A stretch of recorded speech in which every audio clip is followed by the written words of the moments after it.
The circle tool is designed 100 millimeters in diameter.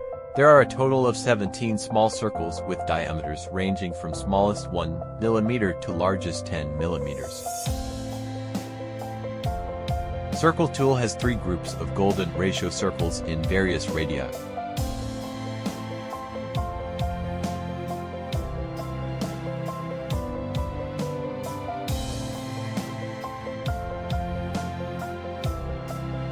The 3 mm width semicircle line holes with a total length of 8.56 to 53.3 mm, 2 mm width line holes with lengths ranging from 68.2 to 112.9 mm, rest of 8 line holes in 1.1 mm width, a circumference ruler,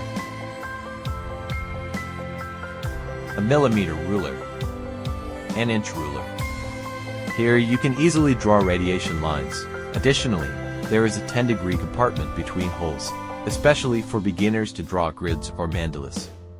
The triangle marked pair of holes is used for labeling a circle with a radius of 95 mm, and the pair of holes with square is used for labeling a circle with a radius of 89.5 mm.